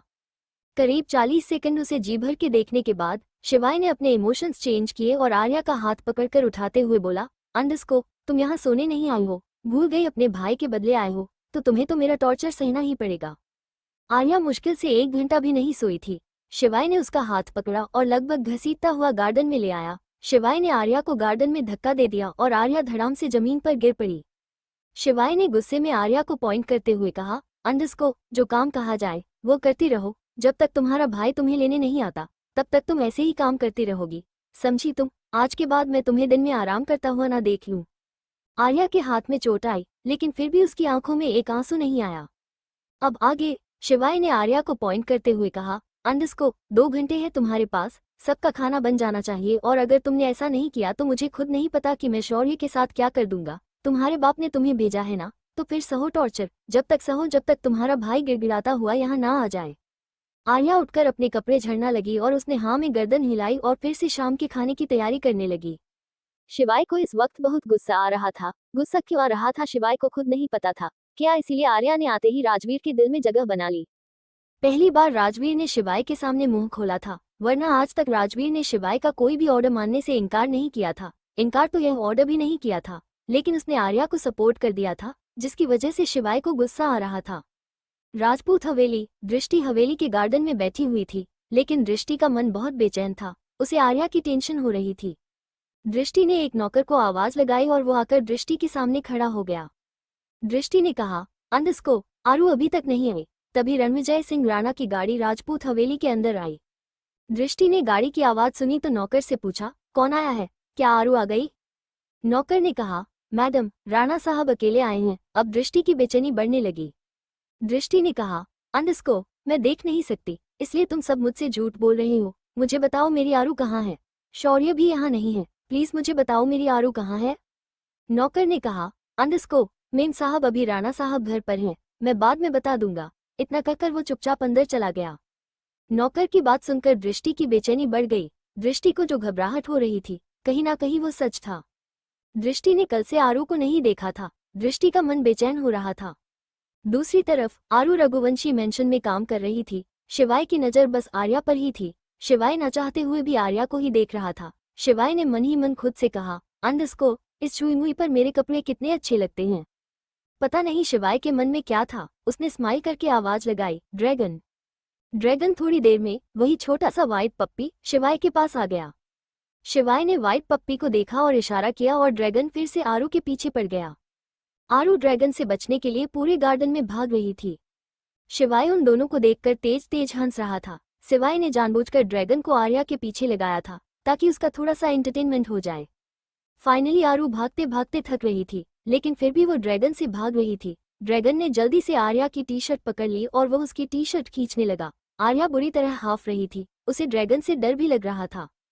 शिवाय तो बिना रुके बस हंसे जा रहा था। राजवीर को ये सब देखकर अच्छा नहीं लग रहा था, लेकिन फिर भी वो ये सब देखने के लिए मजबूर था। आर्या अपनी टी शर्ट को खींच रही थी और ड्रैगन अपनी तरफ से खींच रहा था। ड्रैगन की हाइट थोड़ी सी छोटी थी, इसलिए वो बार बार उछलकर आर्या के हाथ पर पंजे भी मार रहा था, जिससे आर्या के हाथ पर पंजों के निशान बन गए और थोड़ा थोड़ा खून भी आने लगा। लेकिन शिवाय अब भी ड्रैगन और आर्या को देखकर एंजॉय कर रहा था। ड्रैगन ने आर्या की टी शर्ट को अब भी पकड़ा हुआ था। ड्रैगन आर्या की टी शर्ट खींच रहा था और आर्या भी अपनी टी शर्ट पूरी जान लगाकर खींच रही थी। इतना खींचने की वजह से टी शर्ट फट गई, जिससे आरू की गोरी कमर साफ दिखाई दे रही थी। उसकी कमर पर ड्रैगन में बहुत पंजे मार दिए थे। उसके पेट से कमर तक पंजों के निशान थे, जिससे हल्का हल्का खून भी आ रहा था, लेकिन आर्या की आंख में एक आंसू भी नहीं आया। टी शर्ट फटने से आर्या ने जैसे तैसे खुद को कवर कर लिया। उसकी टी शर्ट पेट से लेकर नीचे तक फट गई थी। शिवाय ने आर्या को ऐसे देखा तो उसकी हंसी एकदम से रुक गई। शिवाय में सारे बॉडीगार्ड पर नजर डाली तो सब गर्दन झुकाए खड़े थे। राजवीर पलट चुका था। शिवाय को कहीं ना कहीं 1 या 2% इस बात का गिल्ट हुआ। शिवाय के एंजॉयमेंट की वजह से आर्या के कपड़े फट गए। शिवाय ने धीरे से कहा, अंडस्को, जाओ जाकर चेंज कर लो। आर्या ने अपनी टी शर्ट नीचे खींचती हुई सर्वेंट क्वार्टर चली गई। थोड़ी देर बाद आर्या फिर से शिवाय की व्हाइट कलर की शर्ट पहनकर बाहर आई और फिर से अपने काम में लग गई। शिवाय ने थोड़ी देर आर्या को देखा और फिर अपने कमरे में जाने लगा तो राजवीर ने उसे पीछे से रोकते हुए कहा, अंडस्को, सर आपके पापा कहते थे लड़की चाहे अपनी हो या दुश्मन की इज्जत के लायक होती है। शिवाय राजवीर की बात सुनकर रुक गया और बिना पलटे हुए बोला, अंडस्को, पापा की यही अच्छाई पापा को ले डूबी। पापा की इसी अच्छाई ने पापा को मार दिया। खैर छोड़ो, पापा तो चले गए उस शौर्य राजपूत की वजह से, लेकिन तुम्हें क्या हुआ है? 2 दिन से देख रहा हूँ इस लड़की के लिए मेरे सामने बोलने लग गए। अगले ही पल राजवीर ने अपनी गलती महसूस की और गर्दन झुकाकर कहा, आई एम सॉरी।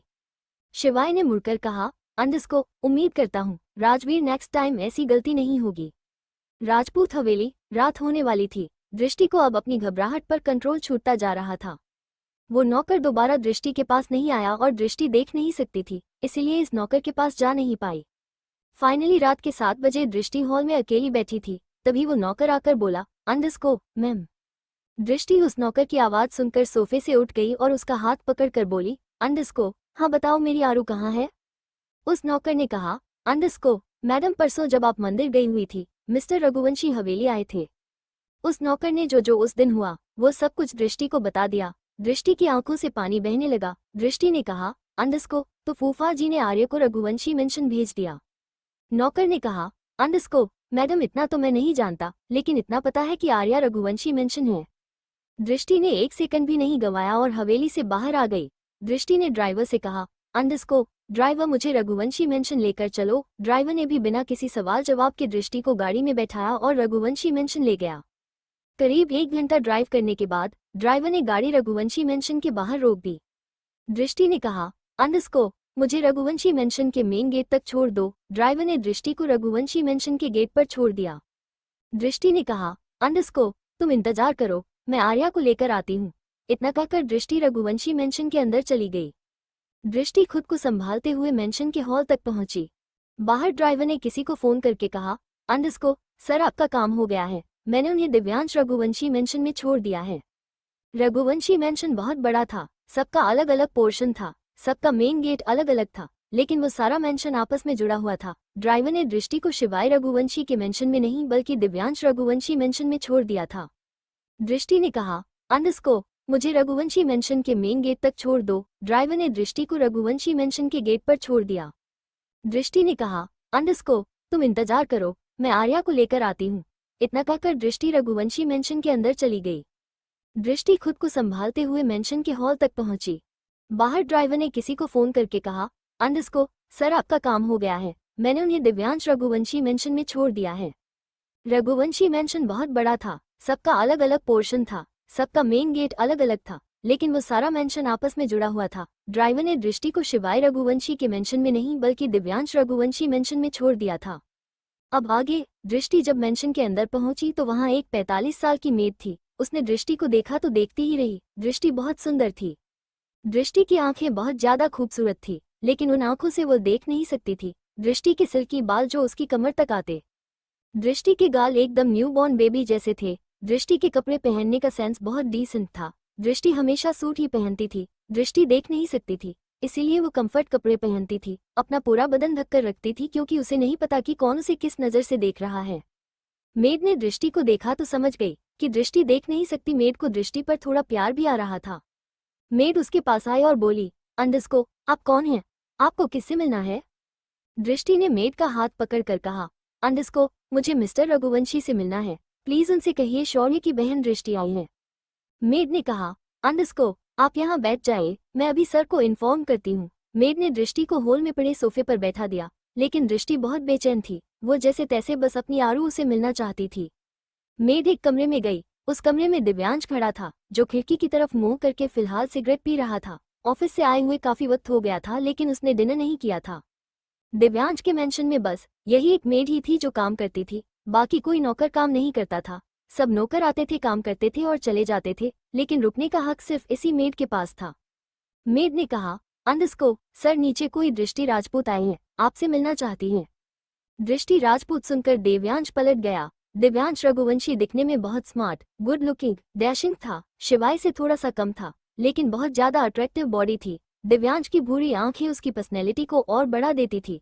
दिव्यांश के बाल भी हल्के हल्के भूरे थे, गोरा रंग, चेहरे पर हल्की हल्की दाढ़ी, 5 फुट 11 इंच हाइट, 25 या 26 साल उम्र। दिव्यांश शिवाय का जुड़वा भाई था, लेकिन नेचर में बिल्कुल अपोजिट।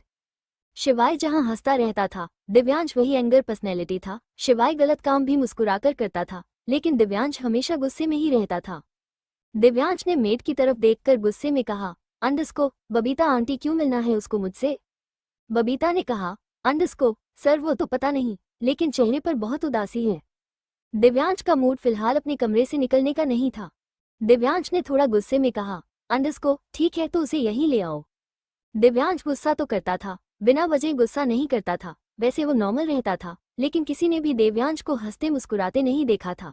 उस एक्सीडेंट के बाद दिव्यांश कभी अपने चाचू और भाइयों से नहीं मिला, बस अपने में विला में रहता और ऑफिस जाता था। उस एक्सीडेंट के बाद दिव्यांश ना किसी पार्टी में गया, ना किसी फंक्शन में, ना कोई गैदरिंग। दिव्यांश को लोगों के बीच जाना अच्छा ही नहीं लगता था। थोड़ी देर बाद बबीता दृष्टि का हाथ पकड़कर दिव्यांश के कमरे में ले आई। दिव्यांश अब भी पलट कर खड़ा था। बबीता ने कहा, अंडरस्को सर दृष्टि दिव्यांश ने बिना पलटे कहा, अंडरस्को तुम जा सकती हो। बबीता वहां से चली गई। दिव्यांश ने दृष्टि को पलटकर नहीं देखा, वो खिड़की के पास ही खड़ा रहा और सिगरेट पीता रहा। दिव्यांश ने अपनी भारी भरकम आवाज में कहा, अंडरस्को तो बोलो क्यों मिलना है मुझसे, क्यों आए हो रघुवंशी मेंशन। दृष्टि ने कहा, अंडरस्को मैं दृष्टि राजपूत हूँ, शौर्य राजपूत की बहन। ये सुनते ही दिव्यांश की आंखों में खून उतर आया। उसने झटके से सिगरेट फेंक दिए और अपने पैरों से मसल दी। दिव्यांश गुस्से में पलटा और उसने दृष्टि को एक नजर देखा और तेज कदमों से उसके पास आया। दिव्यांश ने अपने दोनों हाथों से दृष्टि की दोनों बाजू को पकड़ा और दीवार से लगा दिया। दृष्टि ने डर के मारे अपनी आंखें बंद कर ली। दिव्यांश दृष्टि के बहुत करीब था। दृष्टि डर के मारे कांप रही थी और दिव्यांश का गुस्सा 7वें आसमान पर था। दिव्यांश की सांसें दृष्टि के होठों पर पड़ रही थी। दिव्यांश ने एक नजर दृष्टि को देखा तो कुछ सेकंड के लिए उसकी खूबसूरती में खो गया, लेकिन अगले ही पल उसने गुस्से में कहा, अंडरस्को हमारा सब कुछ बर्बाद करने के बाद क्यों आई हो यहाँ? तुम्हारे भाई ने हमसे हमारा सब कुछ छीन लिया, सब कुछ, और अब तुम यहाँ मेरे सामने खड़ी हो। अपनी जान प्यारी नहीं है तुम्हें? दिव्यांश के इतना गुस्सा करने से दृष्टि तो अंदर ही अंदर सहम गई। दृष्टि इस वक्त बहुत ज्यादा डर से गुजर रही थी। उसे नहीं पता था दिव्यांश गुस्से में उसके साथ क्या करेगा।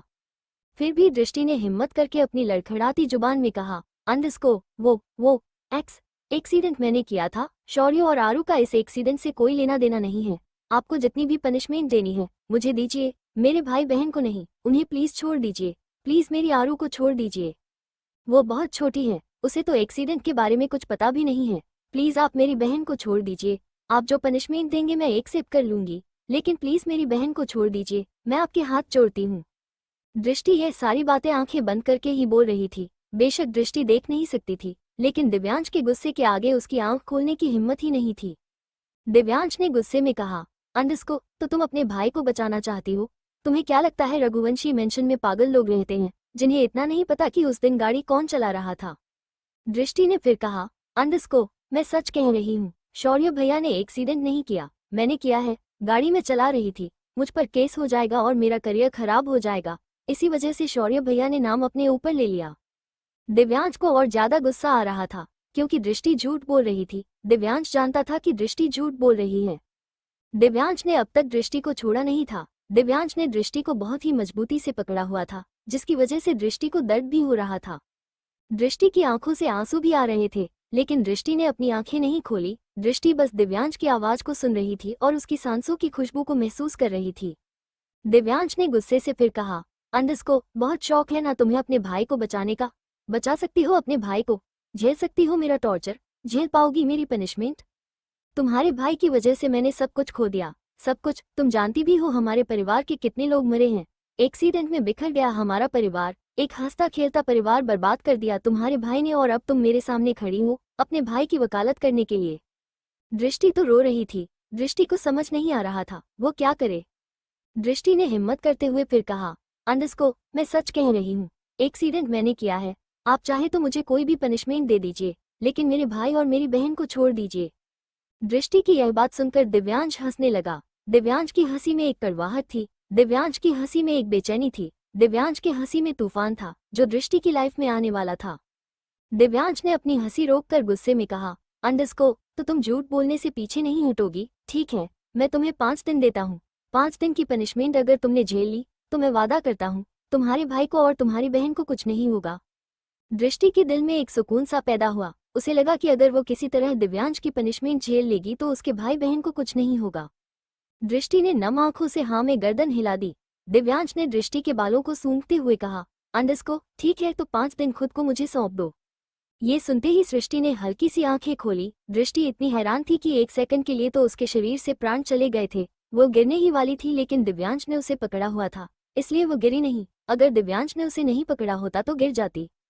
दृष्टि ने ये तो सोचा ही नहीं कि दिव्यांश उसे ऐसी पनिशमेंट भी दे सकता है। दृष्टि के दिल में एक सुकून सा पैदा हुआ। उसे लगा कि अगर वो किसी तरह दिव्यांश की पनिशमेंट झेल लेगी तो उसके भाई बहन को कुछ नहीं होगा। दृष्टि ने नम आंखों से हाँ में गर्दन हिला दी। दिव्यांश ने दृष्टि के बालों को सूंघते हुए कहा, अंडरस्को ठीक है तो 5 दिन खुद को मुझे सौंप दो। ये सुनते ही सृष्टि ने हल्की सी आंखें खोली। दृष्टि इतनी हैरान थी कि एक सेकंड के लिए तो उसके शरीर से प्राण चले गए थे। वो गिरने ही वाली थी, लेकिन दिव्यांश ने उसे पकड़ा हुआ था, इसलिए वो गिरी नहीं। अगर दिव्यांश ने उसे नहीं पकड़ा होता तो गिर जाती। दृष्टि ने ये तो सोचा ही नहीं कि दिव्यांश उसे ऐसी पनिशमेंट भी दे सकता है। अब आगे, दिव्यांश ने हंसकर कहा, अंडरस्को, क्या हुआ, पनिशमेंट नहीं झेलनी, अपने भाई बहन को नहीं बचाना, बस 5 दिन खुद को मुझे दे दो, क्या हुआ नहीं दे सकती? तुम्हें क्या लगता है मैं तुम्हें पनिशमेंट के तौर पर मारूंगा, घर के काम करवाऊंगा? नहीं, तुमसे तुम्हारी सबसे कीमती चीज छीन लूंगा, तुम्हें एक जिंदा लाश बना दूंगा, तुम्हें खुद से ही नफरत हो जाएगी, तुम्हें देखकर तुम्हारा भाई पागल हो जाएगा, तिल तिल मरेगा, तड़पेगा, तभी मेरे दिल को सुकून मिलेगा। इतना कहकर दिव्यांश ने दृष्टि को झटके से छोड़ दिया। दिव्यांश दृष्टि की साइड से पलटकर खड़ा हो गया और जोर से बोला, तुम्हारे बस की नहीं है, जाओ यहाँ से, हमारे और शौर्य राजपूत में बीच में आने की सोचना भी मत, हम दोनों भाई शौर्य को किसी भी हालत में नहीं छोड़ेंगे, जान तो हम उसकी लेकर रहेंगे। तुम लड़की हो, तुम्हें मैं हट नहीं करना चाहता, इसलिए कह रहा हूँ, चली जाओ यहाँ से और पलटकर इस मेंशन की तरफ मत देखना, तुम्हारा नाजुक बदन मेरे शरीर को झेल नहीं पाएगा।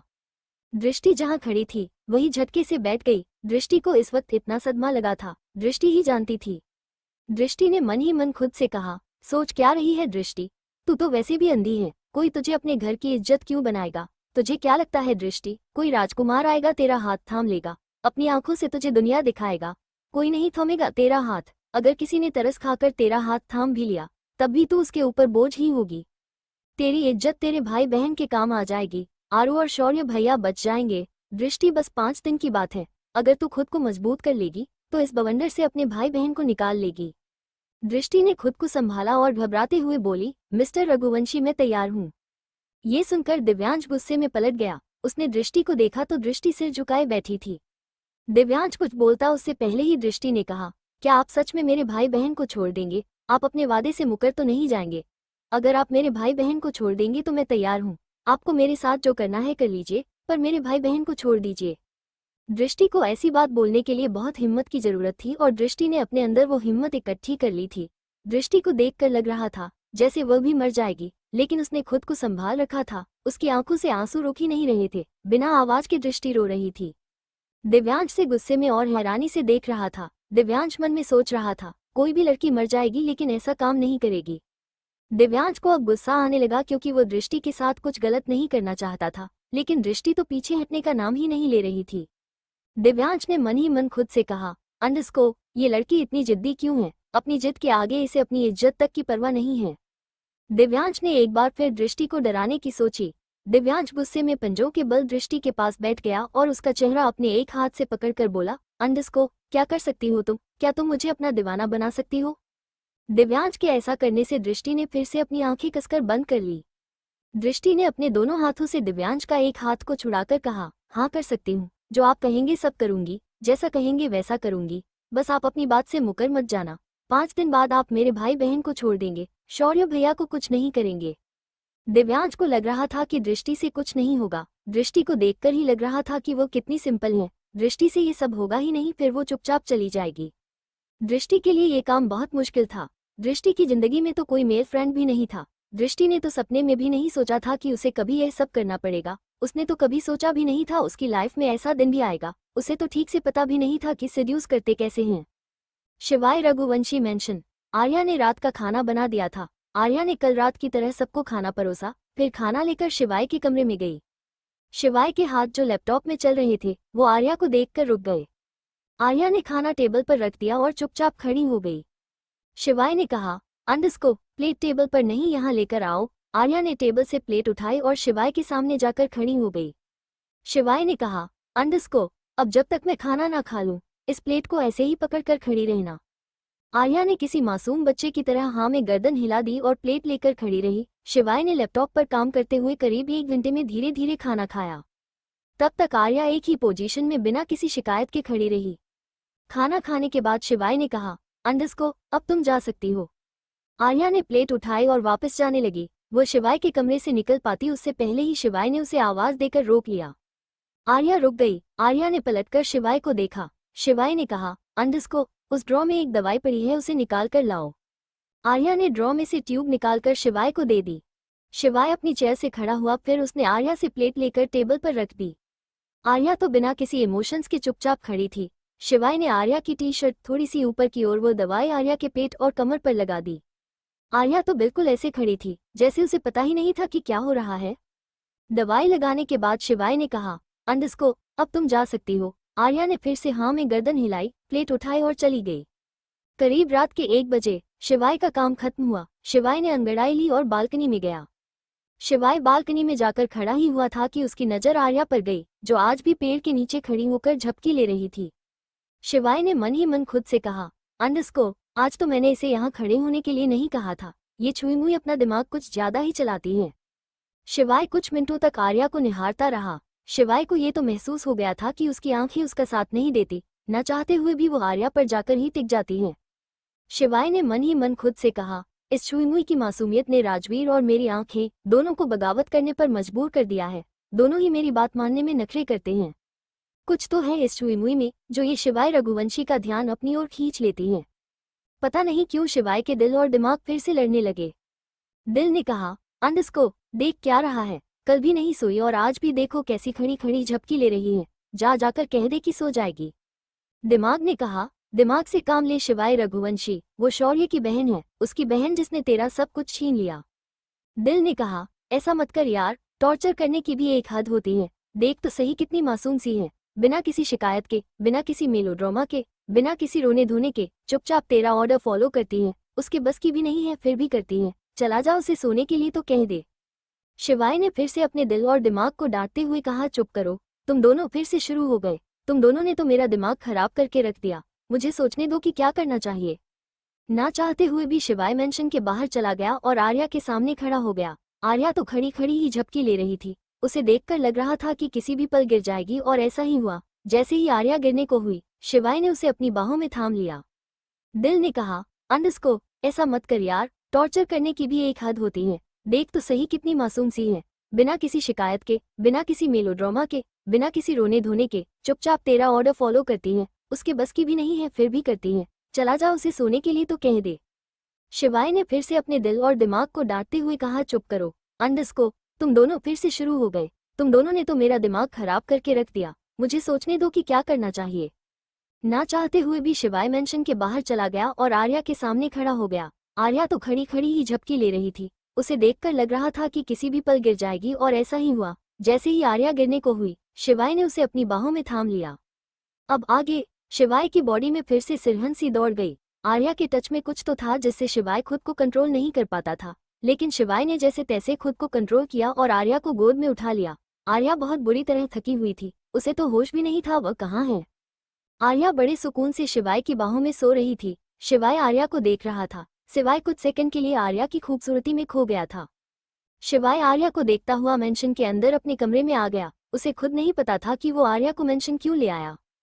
शिवाय ने आर्या को बेड पर लेटाया, तब उसे ध्यान आया कि वो तो अपने कमरे में आ गया है। लेकिन अगले ही पल आर्या का मासूम सा चेहरा देखकर उसने सोचा कि चलो कोई बात नहीं, इसे आज यही सोने देता हूँ। आर्या बड़ी सुकून से शिवाय के बेड पर सो रही थी। आर्या को क्या पता था कि फ्यूचर में उसे हमेशा इसी बेड पर सोना है। शिवाय ने एक नज़र आर्या को देखा जो एक छोटे बच्चे की तरह बेसुध होकर सो रही थी। शिवाय ने मन ही मन फिर से कहा, अंडस्को, अब तो ये दिल भी बगावत पर उतर आया है। कुछ तो है इस छुई मुई में जो मैं भी किसकी तरफ खींचा जाता हूँ। लेकिन मेरी लायरा का क्या जो अमेरिका में बैठी है। थोड़ी देर आर्या के बारे में सोचकर शिवाय मेंशन के दूसरे कमरे में चला गया और वहां सो गया। दूसरी तरफ दिव्यांश का दिमाग खराब हो रहा था। वो नहीं चाहता था कि वो गुस्से में दृष्टि को हट कर दे, लेकिन दृष्टि तो अपनी ही जिद पर अड़ी हुई थी। दिव्यांश ने अपने दोनों हाथ से दृष्टि को उठाया और दीवार से लगाकर कहा, अंडस्को, अगर अपनी जिद छोड़ ही नहीं रही हो तो करो मुझे सड्यूस। दिव्यांश ने यह बात इतनी गुस्से में कही थी कि दृष्टि फिर से डर गई और उसने अपनी आंखें बंद कर ली। दृष्टि ने धीरे धीरे अपना दुपट्टा अपने बदन से उतारा और अंदाजे से अपना एक हाथ दिव्यांश के सीने पर रख दिया। अब तो दिव्यांश भी सोचने लगा, क्या ये लड़की मुझे सड्यूस कर सकती है। दृष्टि बहुत बुरी तरह कांप रही थी और डर भी रही थी, लेकिन उसने ठान लिया था कि चाहे वो खुद को बर्बाद कर ले पर अपने भाई और बहन को बचाकर रहेगी। उसने धीरे धीरे दिव्यांश की शर्ट के बटन खोलने शुरू किए। दिव्यांश उसे ही देख रहा था। दृष्टि ने अपनी आंखें बंद की हुई थी और अंदाजे से ही दिव्यांश की शर्ट उसके बदन से अलग कर दी। दृष्टि यह सब कितने हिम्मत करके कर रही थी, दृष्टि ही जानती थी। उसे तो ये भी नहीं पता था कि वो जिसके साथ फिजिकल होने वाली है वो दिखता कैसा है, उसकी एज क्या है। दृष्टि को तो दिव्यांश का नाम भी नहीं पता था। दृष्टि तो अपने भाई बहन के लिए खुद को उस नर्क में झोंक रही थी। दृष्टि ने दिव्यांश की शर्ट निकाल दी, फिर उसके खुले सीने पर अपने कैप्टे हाथ रख दिए और धीरे धीरे रब करने लगी। दिव्यांश अब भी हैरानी से दृष्टि को देख रहा था, क्योंकि दृष्टि रुकने का नाम ही नहीं ले रही थी। अब तो दिव्यांश को भी गुस्सा आ गया और उसने भी मन ही मन में सोच लिया कि अगर दृष्टि ने मुझे सच में शेड्यूस कर दिया तो आज इस लड़की को नहीं छोड़ेगा। करीब 20-25 सेकंड दृष्टि ने दिव्यांश के सीने पर अपने हाथ फेरती ही रही और दिव्यांश की बॉडी रिएक्ट करने लगी। दिव्यांश को खुद पर गुस्सा आ रहा था क्योंकि सिर्फ 25 सेकंड छूने से ही दिव्यांश बहकने लगा था।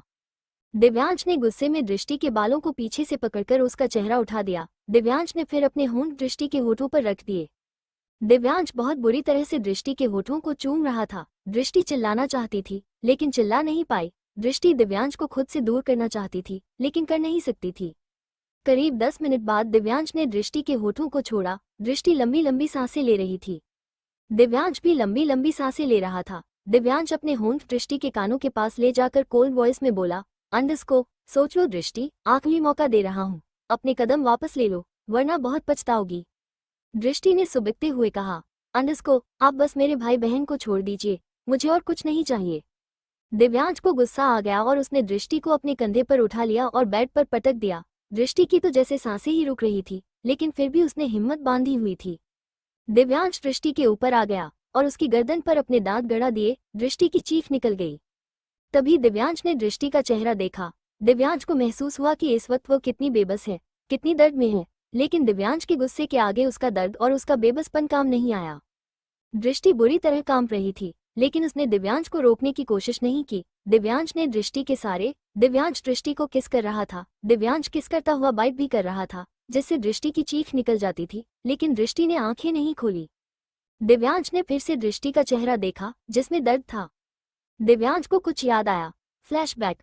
दिव्यांश अपने ऑफिस में एक लड़की को किस कर रहा था। उस लड़की ने पिंक कलर का टॉप और ब्लू कलर की जीन्स पहनी थी। दिव्यांश उसे बेतहाशा चूमे जा रहा था। वो लड़की दिव्यांश के सीने पर मार रही थी लेकिन दिव्यांश रुकने का नाम ही नहीं ले रहा था। करीब 15 मिनट बाद दिव्यांश उस लड़की से दूर हुआ। उस लड़की ने दिव्यांश के सीने पर मारते हुए कहा, अंडरस्को, आपको किस करना बिल्कुल नहीं आता, आप तो मेरी सांसें ही रोक देंगे। ऐसे तो मैं आपसे कभी शादी नहीं करूंगी, पता नहीं शादी के बाद मेरा क्या हाल करेंगे। मुझे नहीं करनी आपसे शादी, आपको तो प्यार करना आता ही नहीं है, भला कोई जानवर की तरह प्यार करता है, मुझे दर्द होता है। दिव्यांश को उस लड़की की बात पर हंसी आ गई और वह चेयर पर बैठ गया। दिव्यांश ने उस लड़की का हाथ पकड़ा और खींचकर उसे अपनी गोद में बैठा लिया। दिव्यांश ने उसके गालों को थपथपाते हुए कहा, अंडरस्को, इस दर्द में ही तो मजा है। उस लड़की ने कहा, अंडरस्को, देखो दिव्यांश, मुझे ऐसा प्यार बिल्कुल पसंद नहीं। लड़कियां बहुत नाजुक होती हैं, वो बस प्यार करने के लिए होती हैं, तो उन्हें प्यार से प्यार करना चाहिए, न कि ऐसे जानवरों की तरह। दिव्यांश ने उस लड़की की गर्दन पर अपने होंठ रखते हुए कहा, अंडरस्को, तो तुम्हें दर्द होता है? उस लड़की ने कहा, अंडरस्को, मुझे क्या, हर लड़की को दर्द होता है, लड़की की बॉडी बहुत सेंसिटिव होती है। दिव्यांश ने उस लड़की को गले लगा कर कहा, अंडरस्को, अच्छा बाबा सॉरी, मैं प्रॉमिस करता हूँ आज के बाद किसी लड़की को दर्द नहीं दूंगा। Flashback and. दिव्यांश ने दृष्टि को देखा जो अब भी दर्द में थी और अपनी आंखें बंद किए हुए सब कुछ सह रही थी। पता नहीं क्यों अब दिव्यांश उसके साथ वाइल्ड नहीं हुआ। दिव्यांश बहुत प्यार से उसके बदन को सहला रहा था। ये देखकर तो थोड़ी देर के लिए दृष्टि भी हैरान हो गई कि जो आदमी अभी वाइल्ड था वो अचानक से इतना शांत कैसे हो गया। लेकिन जो भी था तो गलत ही। पता नहीं क्यों दिव्यांश के अंदर इतना गुस्सा होने के बाद भी कहीं ना कहीं थोड़ी बहुत इंसानियत बची हुई थी। तभी उसने दृष्टि को 3 मौके दिए थे कि वो ये सब ना करे। दिव्यांश 1 घंटे तक दृष्टि के जिस्म के साथ बहुत प्यार से खेलता रहा, इतना कि दृष्टि की चीखें सिसकियों में बदल गई। 1 घंटे बाद दिव्यांश ने दृष्टि को छोड़ दिया और अपने कपड़े उठाकर उस कमरे से बाहर चला गया। दिव्यांश को अभी तक ये पता नहीं चला कि दृष्टि अंधी है। दृष्टि जैसे तैसे बेड पर बैठकर रोने लगी। दृष्टि ने अंदाजे से बेड पर हाथ फेरा तो उसे दिव्यांश का ब्लेजर हाथ लग गया। दृष्टि ने उसे ही पहन लिया। दृष्टि ने खुद को समझाते हुए कहा, अंडरस्को, कोई बात नहीं दृष्टि, 4 दिन और फिर सब कुछ ठीक हो जाएगा।